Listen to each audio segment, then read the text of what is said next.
Workshop Wednesday. Welcome, everyone. We'll give it a few moments as you're tuning in. Please let us know where you're tuning in from. Welcome. All right. Welcome, everyone. Oh, hello from Detroit. Very exciting. I'm tuning in from San Francisco. Ted and Jack, where are you tuning in from? Redwood City. Redwood City. LA. LA. Okay, all California over here. Dallas, LA, Atlanta. All right. Well, welcome everyone. Oh, lots of London too. Excited for that. We will be in London next week for SaaStr Europa. Hope to see you there. South Africa, Brussels, etc. So many different places in the chat. Always a pleasure to see where you're tuning in from.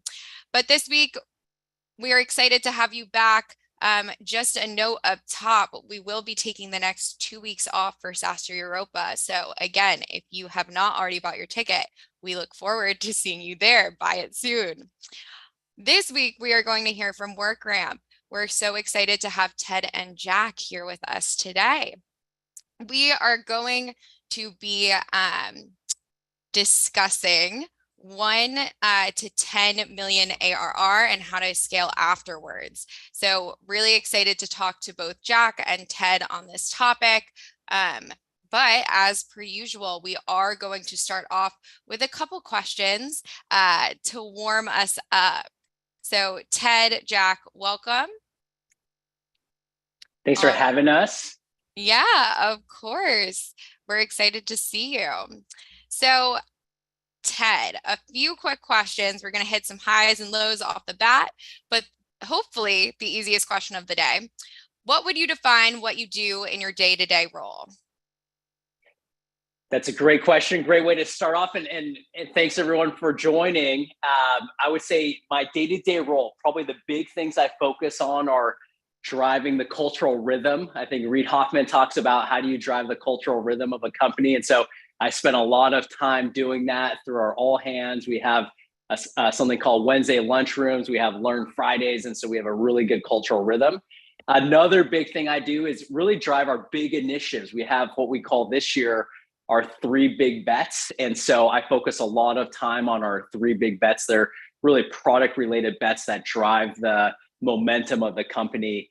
And then lastly, I spend a lot of time on customer calls. And so I try to fill my schedule up with customer calls and try to get my face out there in front of customers, albeit a lot virtually these days, but that's probably where I spend a good majority of my time as well. So those are 3 big ways I spend my days. Okay, love that 3-pronged answer. Question number 2, what project are you working on today you're most excited about? So there's one recent, literally happened this morning. I had to get up at 4 in the morning. We're doing our Learn Europe event. We had to copy SaaStr with Learn Europa, but we just did our Learn Europe event, and it's actually culminating with a big launch tomorrow around what we call our development application, where you can have self-serve learning. We'll get into what WorkRamp does in a second, but this has been a big project for Jack, our CMO, who's on the call, and she'll be taking a lot of Q&A as well. But it's been something we've been working on for a couple of months here, and we're excited to launch today. So I might be a little bit tired if you hear me stumbling on my words. I've been up for a while. Wow. Well, congratulations. We know how much work goes into that for sure. So hope you get some good sleep after this. In the last 12 months, what's been the hardest thing you've worked on? First thing that comes to mind is getting our money from SVB. That's probably the biggest thing. That was a crazy 72 hours for anybody in SaaS who had their money stuck in SVB like we did. That was a very harrowing time. I think once you kind of go through that experience, you could basically handle anything else. And so I would say that was probably one of the hardest moments of all of WorkRamp's existence, was that weekend. Still remember it vividly. I have no idea what you're talking about. What was that? No. I think Jason was stuck there too, if his tweets were correct. So yeah, probably the same boat. It was definitely quite the week for SaaS tech, the whole Bay Area, the whole world. So not surprised that that is the answer. Definitely a commonality among this question this year. All right, but with that, I'm going to hand it over to your presentation. As a reminder, everyone, put your questions in the chat early. Our goal is to get to as many as possible. So add those questions in the chat. I will be messaging you directly to see if you want to unmute yourself and ask Ted and Jack some of these questions at the end. All right. Thanks so much. And we'll get kicked off here. Again, Ted Blosser, CEO and co-founder of WorkRamp. I also brought on Jack Foster. She is our CMO. She's going to be present during the Q&A too, if there's a lot of questions around how do we market and go to market in the 1 to 10 million phase and even after as well too. And so we'll be tag teaming this in the Q&A as well. But I'll jump into it. I got my new fancy remote we actually bought for our Learn Europe event here, if it works. All right, not working. Just going to click my mouse here. All right. And so again, the title of this section or this session is Scaling Past 10 Million ARR While Taking 3 Slow Years to Hit Your First Million. And so those were 3 very difficult years. I want to set up some context before we head in, give you a little context on what WorkRamp is. We are an all-in-one LMS. And so if anyone knows the LMS category, learning management systems, we were founded in 2015. We primarily serve the mid-market and SMB.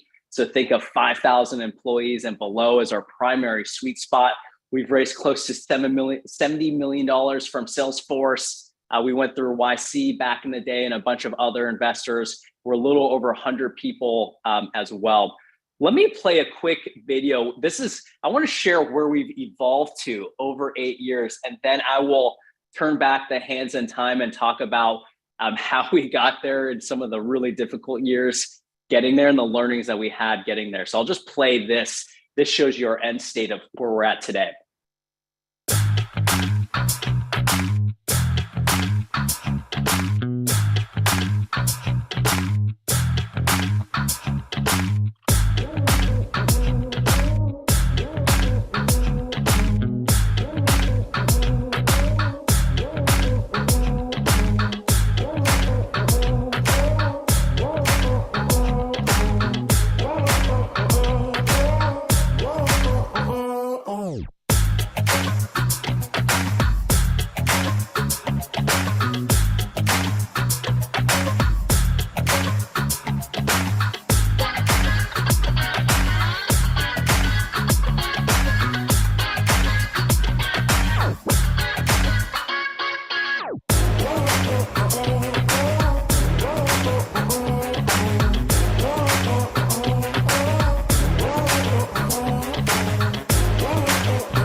So the reason I want to show that is if anyone's practiced visualization, where you visualize where you want to get to. A lot of us are building SaaS companies here in this room today, but that was where we wanted to get the company to in the early days. Now we're at a really good spot.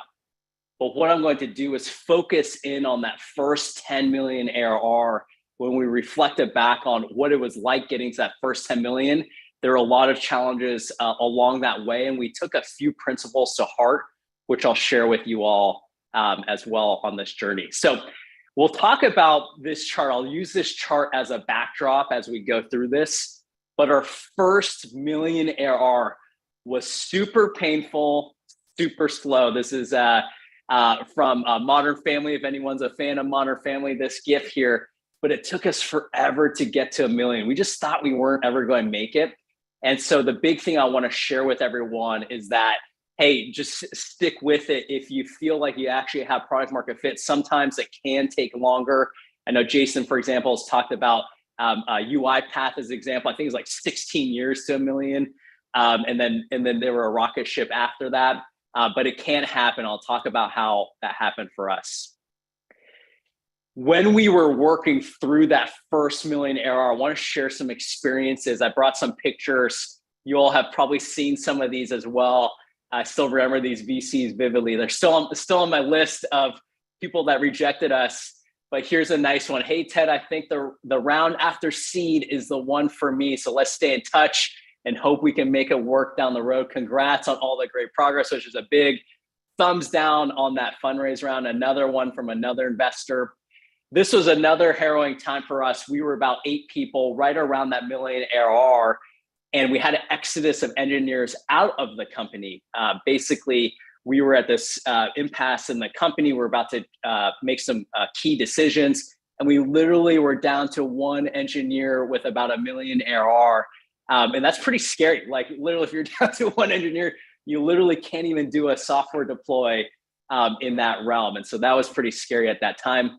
And I brought up this photo. I had to white out some of the more gross looking stuff here, but this was me in a hospital during this time. This was 2 weeks before we started YC. I randomly got, if anyone is in the medical industry here, I randomly got hyponatremia, which is having too much water in your system. And I got hospitalized. This was from a random stomach bug I had.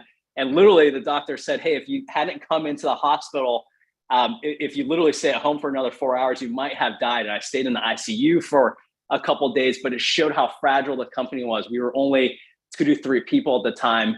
And again, near death experiences literally during that process. This is a really fun video. If anyone has sent out investor updates, this is one that shows, hey, it's tough for all of us. So to give you some context, we were about 300K ARR at this time. And one of our months, we only added $2,000 of new revenue. It's super embarrassing. And we had to send this out to investors like Joe Montana, Alexis Ohanian, Elon Gill. So these people are seeing these awesome investor updates. And I'm sending these video updates. Let me play this one from 2017. Hey everybody, want to provide a short update on May. So unfortunately, May was a very slow month from a revenue perspective. Only closed 1 upsell deal for a little less than 2K. We slipped on a few large deals we're trying to get in for the end of the month. So hopefully we're trying to get that for June. Ultimately, this taught us that one, we don't really have the predictable revenue machine built yet. We actually deliberately have been exploring different segments and different buyers, and we're going to rectify that by actually focusing on a mid-market enterprise segment, which we think has actually shown us the most gain. So we hope to kind of jumpstart revenue again on that front. So I almost cringe watching this video again, just because it was so embarrassing, but it just shows you, hey, you can have a lot of tough times, but you just got to power through it. And so the good news is, if you look at after we got to $1 million of ARR, we actually start to see this hockey stick up from that first million ARR. If you look at the next milestones, we had our first $1 million year shortly after in 2019. Then we had our first $1 million quarter in 2021. And then from there, we had our first $1 million month just a little while later after that too. And so we saw this nice hockey stick growth afterwards, and we got through all the tough times, and then we're able to actually start accelerating from there. And so what I wanted to do was talk about 4 things that we did differently to scale to 10 million plus ARR in those years. And so the way I like to frame this backdrop is that we essentially ignored 4 pieces of traditional startup advice.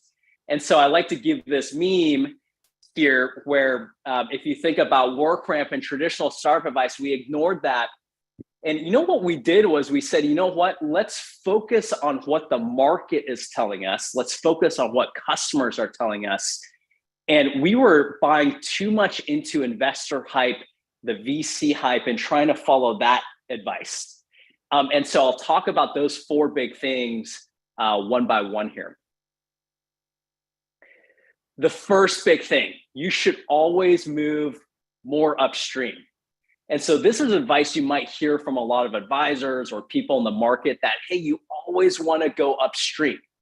And this is actually one of our email notifications. I remember working a deal with HubSpot 10,000 users, L&D and enablement. So this is from our actual Salesforce integration here to email. And this showed us that we had no business in moving upstream. We actually tried to push hard upstream, but it wasn't working. And what we did during this time between 1 to 10 million is we actually started working more downstream. So it's counterintuitive, because when we looked at our data, we saw that we had much more success with opportunities sub 5,000 employees. So what we did was we introduced a high velocity playbook. We refocused the company downstream. We had a lot of reps who were trying to just do whale hunting upstream. And 12 months later, we literally, when we decided to do this, we went from 18 new logos in a quarter to 87 new logos in a quarter. And that was because we focused downstream explicitly. And again, we were still getting some inbound from larger clients, so we would let it come in. But for all of our efforts, or if that did come in, we'd be like, hey, that's a nice to have, maybe go demo them, but really focus on our sub 5,000 category.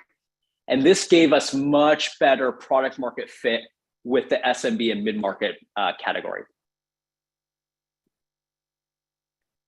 Second big piece of advice we ignored was that in SaaS, that you need to have 80% gross margins. Now, 80% gross margins are great, but they're great when you have to share your gross margins when you're public. So yes, when you get to IPO, when people are analyzing your gross margins, those are super critical and you should have a path to get there. But in the early days, it's not as critical as you think, right? In our early days, our gross margins were low 70s, even high 60s at some points. And what we did, and the reason we had it so low compared to traditional SaaS companies is because we overinvested in our customer success team. So we originally started with just, let's call superstar CSMs who basically did everything. And then we broke that team out into an implementation team, in our category, an instructional design team, and the client outcomes team, which is kind of a hybrid CSM AM team. And so we took one team, broke it into three, which essentially pretty much tripled our cost on the CS side. But what really helped was that in 1 year, we improved gross retention by 11%. And when we went to go raise our Series B and our Series C, that was a critical part of what the investors were looking at. So I'm so happy that we did that earlier on. And so again, you might take a hit on the gross margin side. That doesn't really matter until later on when you're hitting real large scale. Early on, think about over-investing in CS. And that was a big piece of advice that we ignored, was the margins, gross margin side of the business. Third piece of advice, stay focused. Don't add a second product until 100 million ARR. That was something we ignored. I think, and sorry, Jason, if you ever see this, his advice was actually do this a little bit later. We actually did it pretty early on in the company. I believe Atlassian did this that early on with both Jira and Confluence, roughly around the same time, if I have that correct. But what we did was we added our second product at about 3 million ARR, and I'll tell you why we did this. So we're in this category where you have internal learning, so that's training your employees, and you have external learning, that's training your customers and partners. And our second product was training customers and partners. And every deal, we had this pesky competitor at the time, their name is Lessonly. Every deal was a knife fight with them. And so when we introduced the second product, it really changed the whole game. It felt like we were playing chess when everyone else was playing checkers. And so that was really helpful. And I'll share the last piece of advice, and we'll go into the Q&A here, is that great startups create their own categories. We ignored this. I have a strong belief in what I call category redefinition, not category creation. So I had an advisor tell me once, Ted, it is so expensive and hard to create categories. It's much cheaper. The CAC is going to be much better if you redefine the category. So I like to frame ourselves like the New Kids on the Block, if anyone remembers that band, where we are the new kids on the existing block. That is category redefinition. We did that in a much different way in our category. So I will stop there. jump into the Q&A from here and see what questions you all have. Great. Okay. Thank you for that, Ted. The new kids on the block, redefining the block. Love it. We already have some questions rolling in, but first question, when scaling past 10 million ARR, what changes did you make to your leadership team? Ooh, well, Jack's part of that too, and we could talk about recruiting as well, but I'll talk at a really high level. So we essentially, we're still in our, I would call it bench one of our leadership team. And so we essentially went from me and my co-founder and a handful of directors, and we brought in bench one. Jack was actually part of bench one. She's still on bench one, and we filled out the whole team there. We have not kind of gone to bench two yet. And we did that roughly around, Jack, when did you come in? What ARR did you come in at? Do you remember? Yeah, probably around 7, 8. Around 7. Yeah. Yes. And she was, I think, our second big time hire. First hire was CRO, and then we went CMO. Or Jack came in as VP marketing and then promoted to CMO shortly after. Got it. Okay. Our second question, how does culture play into scaling? Ooh, that's a great question. It's actually huge in what you do in the early days truly does set you up for success later on. And I probably did even more in culture in the early days than I do now, even though I do a lot now. I'll give you an example. In the early days, before I had my third kid, so I stopped after I had my third kid because I had more time. I literally stopped, I think, the day he was born. But I did this literally every weekend before my third kid, as I wrote a weekly email to the company to define the culture. And that coupled with our cadence of we essentially always had 3 meetings every week that were company sponsored. We had the all hands every Monday. We haven't literally missed the all hands on a Monday. And then we had what we renamed this, but it was called Boba Friday. It was a 30-minute session at the end of the week to celebrate. And then Wednesdays were essentially a lunchroom. And we did this both when we were in person, and now we're 100% remote. That's where we spent a lot of our time. And so I would recommend, if you're in the early days, be super deliberate in the culture, because it really defines who comes in the company. And if you kind of mess that up in the early days, and we're a little past 100 now, like it could really F up the company if you don't focus on it early on. Great. Yeah, we have definitely heard that over and over. So next question comes from Mrinal, but connection's not good. I'm going to ask it on their behalf. What were the key customer acquisition channels? Jack, do you actually want to talk about Jack? By the way, Jack is a wizard of demand gen, and that was her background. And so she knows this very well. So Jack, why don't you take this one away? Yeah. So before I joined, WorkRamp was like basically almost 100% outbound, right? All of the pipeline and customers were coming from the outbound team. And so, of course, the bet was that could we start to invest in marketing to see if we could generate pipeline and revenue from that. And we, early on, I mean, you got to think about kind of your holistic strategy. And so early on, we looked at where are the key ways that we can both generate and capture demand, and started investing and are continuing to invest very, very heavily on the capture side, looking at things like optimizing our website. Are we answering people's questions about how we can help them when they get to our website? Are we showcasing how we are uniquely positioned to do that differently, and just continuing to optimize SEO, all of that. It's been a huge, and that is our most efficient channel, is organic. So highly recommend, making sure you're putting that investment in for long-term. On the short-term side though, one of the easy things that we did right away, I have a person on my team. She's an incredible demand gen marketer herself. Her name's Michelle. We just started to test into paid channels. So we started to see, could we generate ROI efficient pipeline from paid search? Could we start to get engagement on LinkedIn? And we looked at it kind of from an overarching point of view. But within a quarter, it was very apparent that we were going to be able to generate pipeline from paid channels. And, so that kind of balancing act of like short-term levers in paid, but then also investing in longer term things like going out and telling our bigger story, SEO, organic. That's definitely been the name of the game for us. And then the last thing I'll say is customers also, right?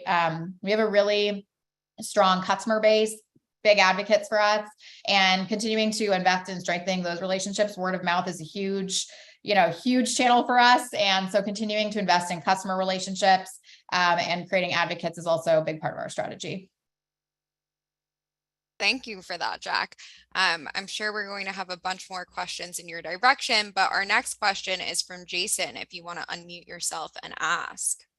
Hi, thanks. So Ted, I just wanted to ask, you mentioned you guys are 100% remote, and I was just curious how that was going. Like even all of your dev team and everything is 100% remote. Just curious about what your thoughts are about that, and if you would do that over again. Yeah, for sure. So we were a company that was 100% local in SF up to the pandemic. We kept our office for 2 years, paid all the fees, and then they kicked us out 2 years later. So wasted money there.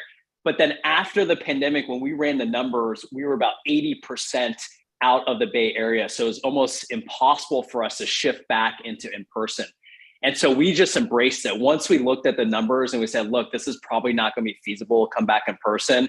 We said, we want to be a top tier remote first company. We are all primarily US based. I think we're about 95% US based. A few engineers in terms of like QA outside of the US as an example, but we're all in the US across essentially the 3 time zones. And it's been going pretty well. I would say we look at the industry best companies like the GitLabs of the world. We study them. We know we're not at the forefront of remote work like the Zapiers of the world as well, but we are trying to get there.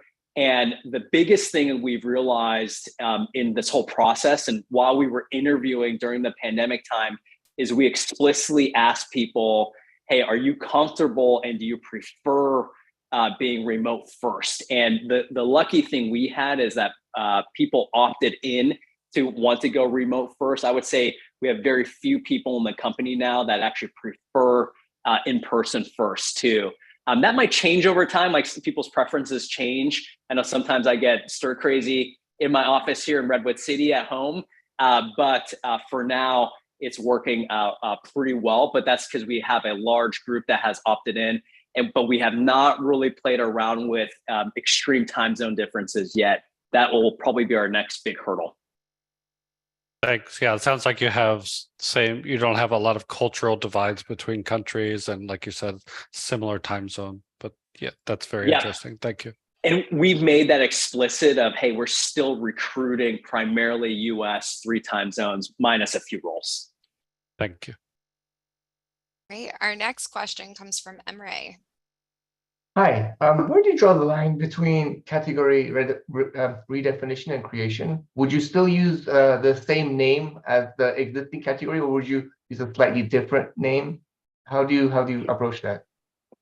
So I ignore the naming a little bit more and focus more on the way I would characterize it is it a defined line item in a customer's budget or not? If it's not defined, or if you can't point your way to say, actually, that is our line item, then that's, I think, category creation. If it exists, then it's category redefinition. I'll give you a simple example. You all saw that video if you were here in the beginning of the presentation. We call ourselves the Learning Cloud now. And so we've evolved and we have enough presence where we can give ourselves our own name. And Jack's been the brainchild behind that. But we don't call ourselves an LMS on the market. But when we go into deals, we literally, on our pitch slides, we literally say we are a next gen LMS, but we frame ourselves as a learning cloud because we want to redefine how people think about the LMS, but we are bona fide trying to take over the LMS line item in a budget. Thank you. Great. I think that's a great example. Our next question comes from Alina. Thank you so much. I was actually taking notes on the last one, redefining the positioning. Thank you.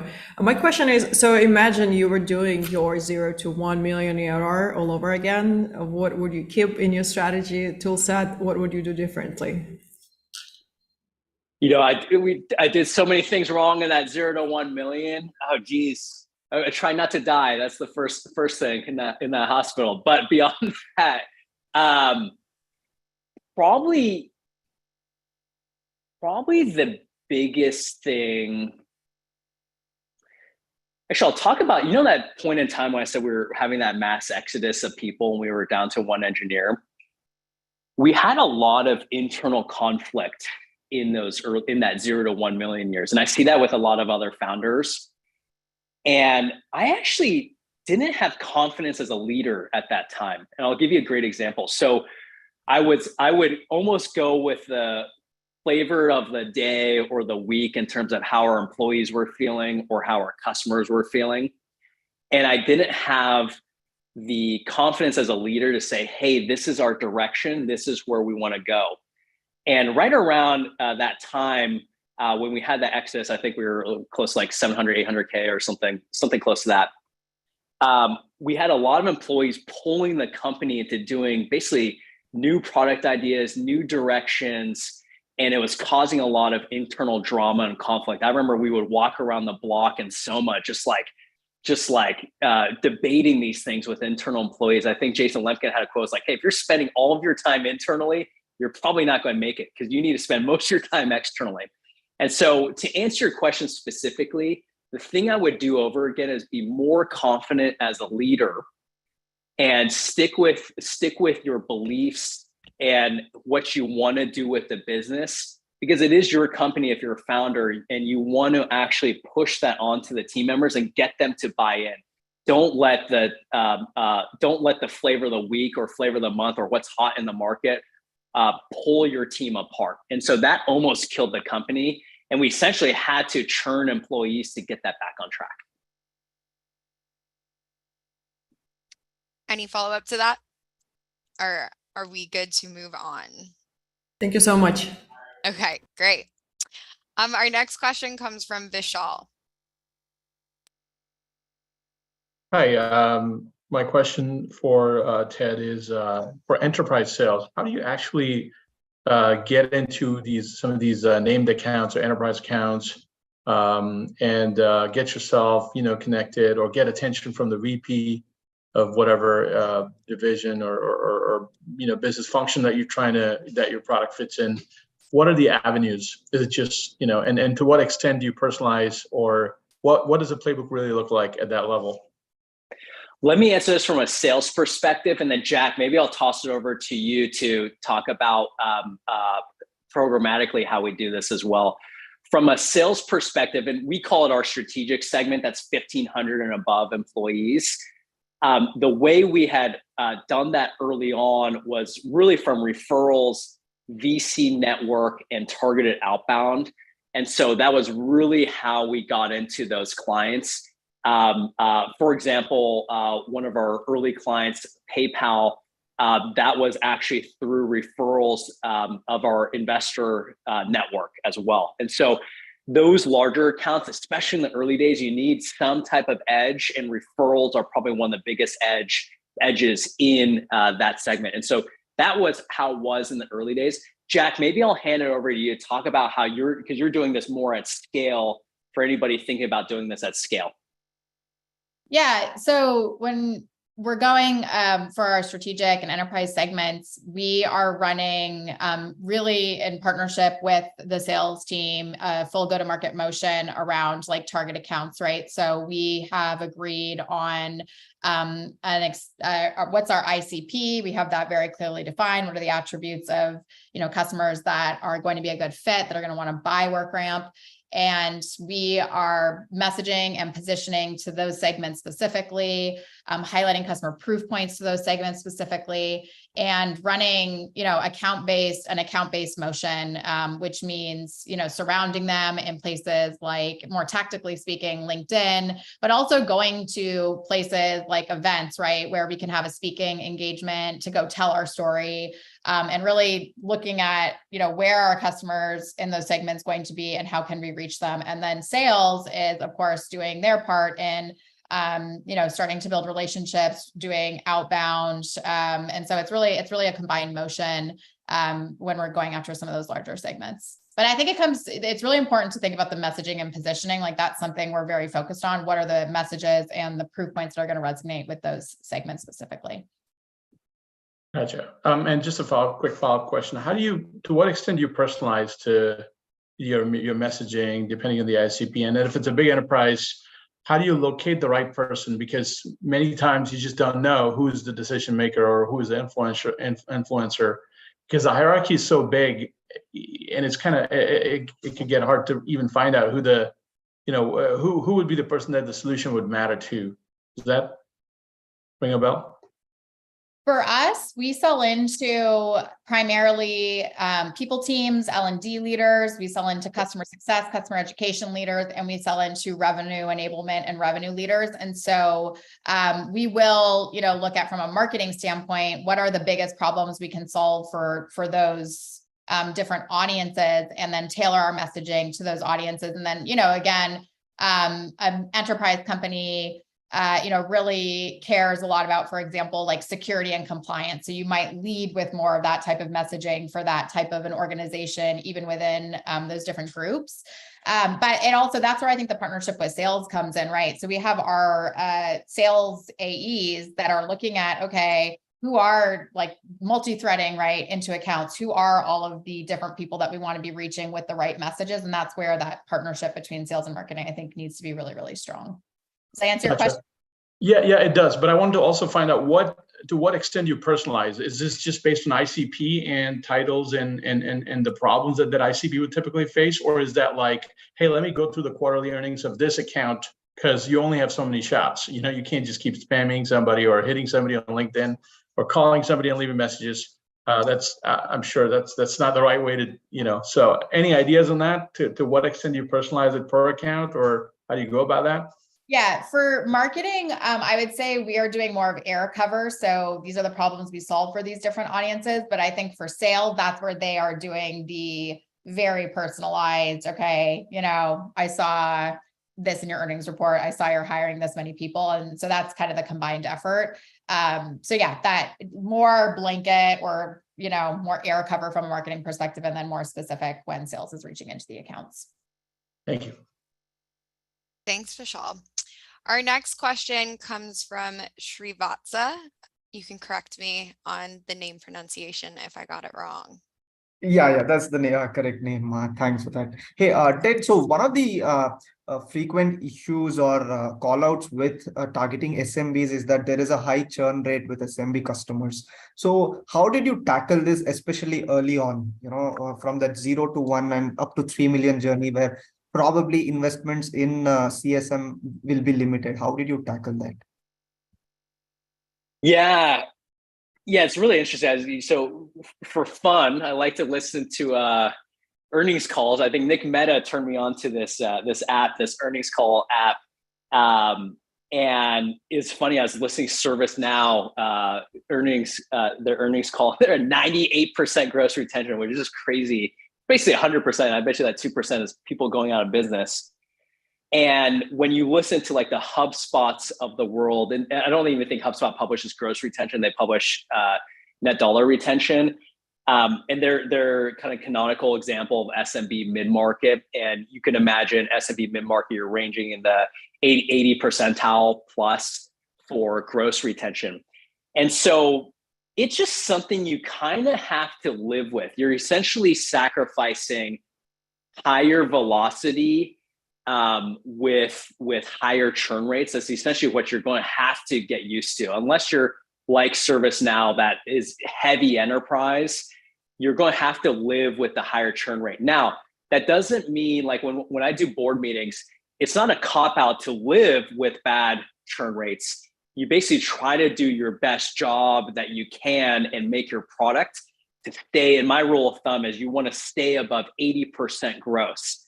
Now, the benefit though, for the HubSpots of the world as an example, and if you listen to Monday.com, if you listen to Asana, they're all going after SMB mid-market as well, is you really make that up on the NDR side, net dollar retention side. And again, you want to push that above 110%, depending on your category, but you make it up there with multiple products, and that's why they have multiple products there. But you kind of have to go into eyes wide open, knowing, hey, here are our benchmarks. Doesn't mean it's an excuse I could get churn. I don't care about churn, but keep it above a benchmark, but go eyes wide open, knowing that the churn will be higher in those categories, but you're sacrificing velocity, brand, getting your name out there for that higher churn rate. Got it. Thank you. Yeah, great question. Our next question comes from Garrett. Hi there. Thank you so much for allowing me to ask this question. How did the marketing strategy change once you guys added that subcategory, the subcategory for customer service? Yeah, for sure.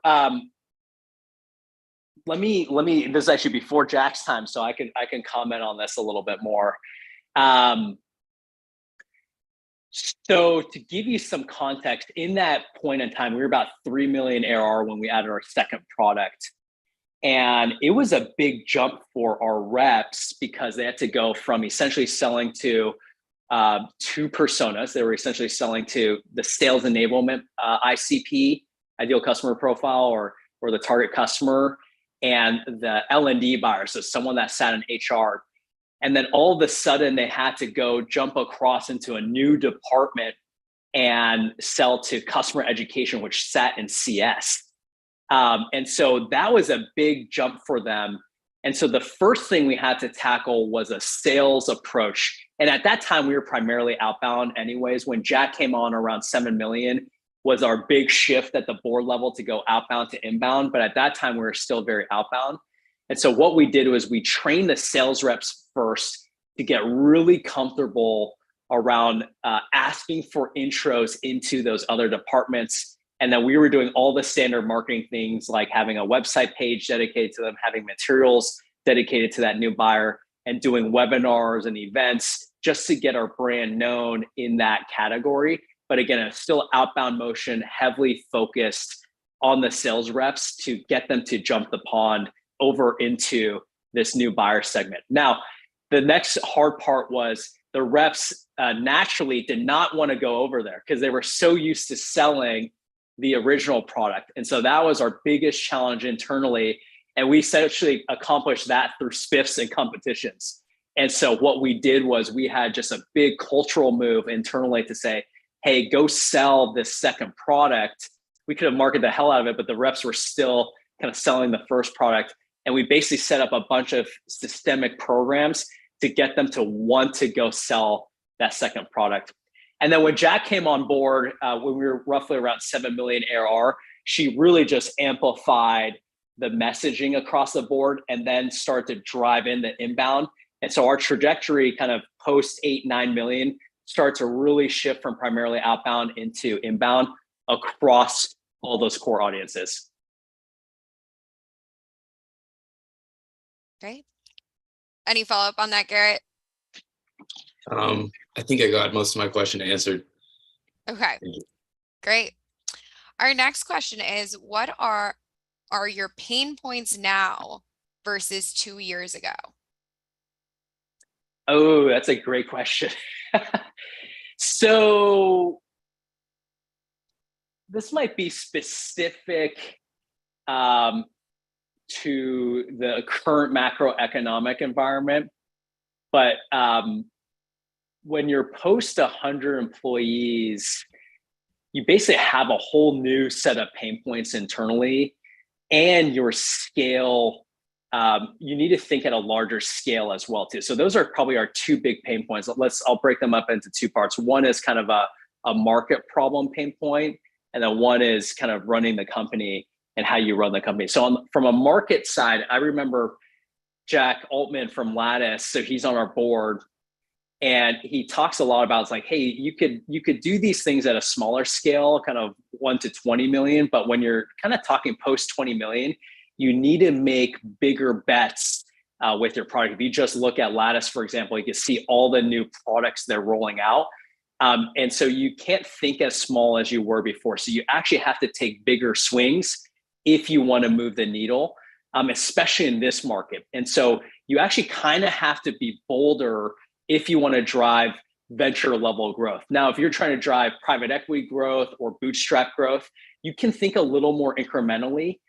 But if you're going for venture back growth, you kind of have to take bigger swings on the market at this phase. And so for us internally, that made us rethink. When we talked about those 3 big bets at the top of the call, had to rethink, hey, what are those big bets that will actually move the needle? We don't need just an incremental couple 100K. We need an incremental couple million right now. That's like building new startups within your startup, right? And then the other part of it is internally, the hurdles really are communication hurdles. And again, that kind of comes back to the cultural rhythm. When you get past 100, stuff starts to break down. You feel like you're doing a game of telephone. Like just yesterday, we were talking about additional headcount in departments, but there was like 5 different stakeholders involved. And I literally had to make 5 calls to get everyone aligned versus in the early days, it's like 1 call or a quick huddle in a room and you solve that problem in 5 minutes. This problem took like an hour to solve now. And so you need to be very deliberate on your modes of communication, how you like to communicate. And there's a lot of challenges with communication and collaboration post 100. And then you amplify that with being 100% remote. You have to be really thoughtful about how you drive cultural communication change internally. So that's probably the second big thing from a company standpoint. Great. You have been like the perfect advertisement also for Workshop Wednesday. We've had Jack Altman, we've had Nick Mehta, everyone you're mentioning. I'm like, wait, go watch the recordings, everyone. They are on YouTube. So thank you for all those plugs. Our next question is, how did you decide enterprise versus mid-market and SMB? What was the revenue split when you made this decision? Ooh, that's a great question. So the revenue split, okay, actually, let me give you a better answer to this. We actually, so I didn't give this nuanced detail, but when I talked about the 4 learnings, I personally pushed hard into the enterprise for a little bit and it just wasn't working. And what was happening was I was looking at trailing indicators. We actually had a lot of revenue in enterprise, which made me think we could keep going into the enterprise. But what I was ignoring at the time was where was the leading indicators and where was the momentum. And what was happening was the last 3 quarters before we made that decision to go more downstream, the momentum essentially screeched to a halt on the enterprise side. And the momentum was clearly much faster on the SMB mid-market side. And so the advice I would give, and I even sometimes make this mistake now, is people will come in and say, hey, take a snapshot of your total ARR and say, hey, what's in each segment? And then like, let's go allocate resources like that. And what you have to do, like we just did this yesterday, we did a big churn and NDR analysis.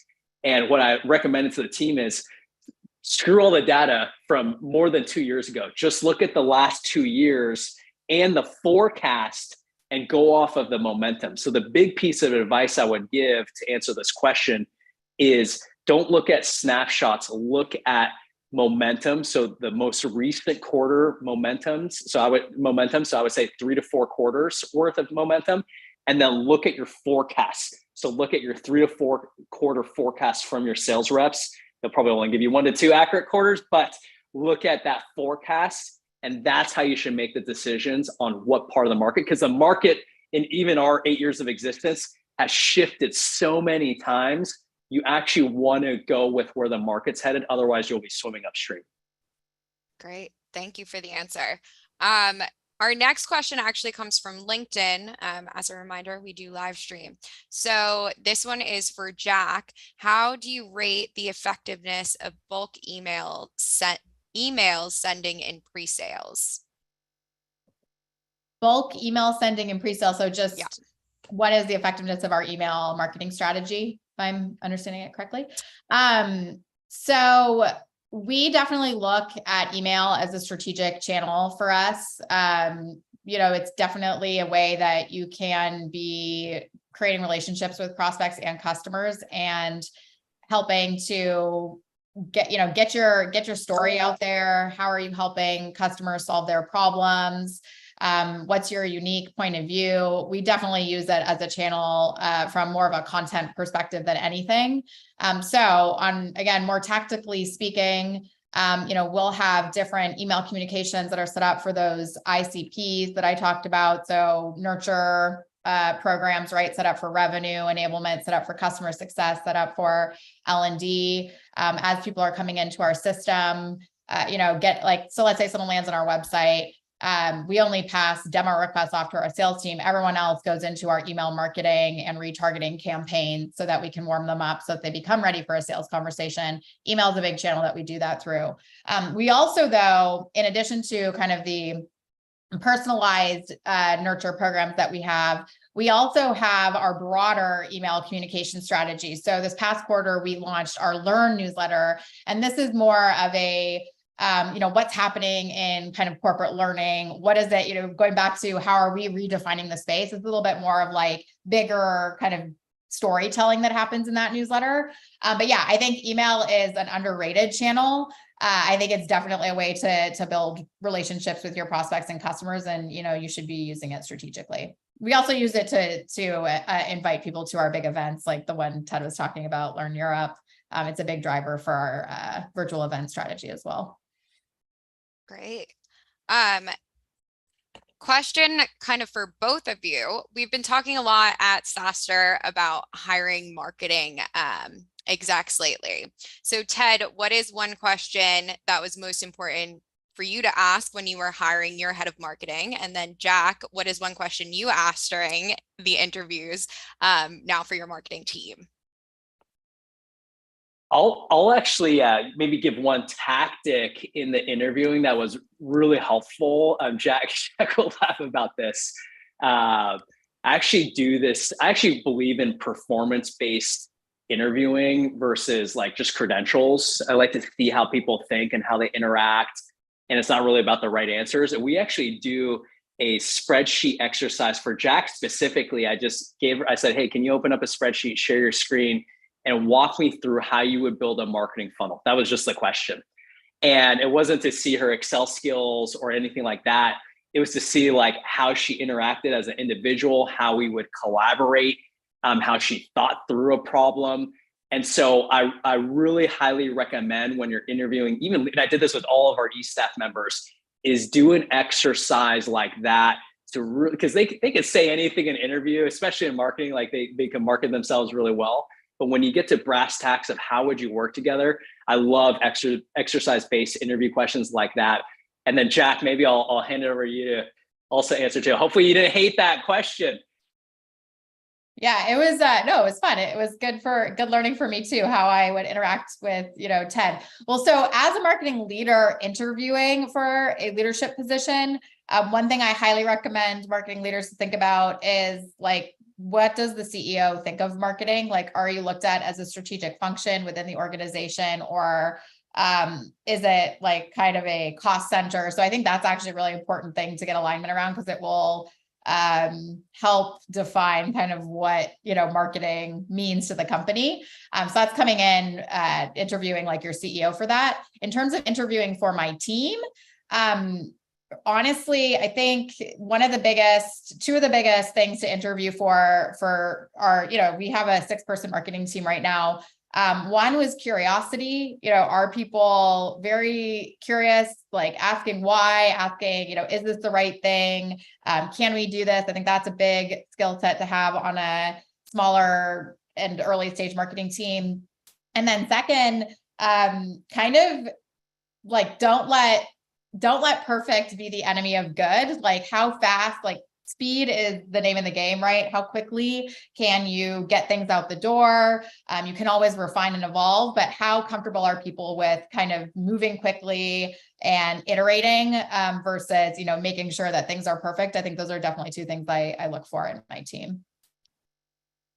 So Ted, you had her share her screen during the interview. The panic I would have had of what, oh my goodness. Open up a Google spreadsheet. You're like, okay, here we go. So no, it was fun. It was definitely fun.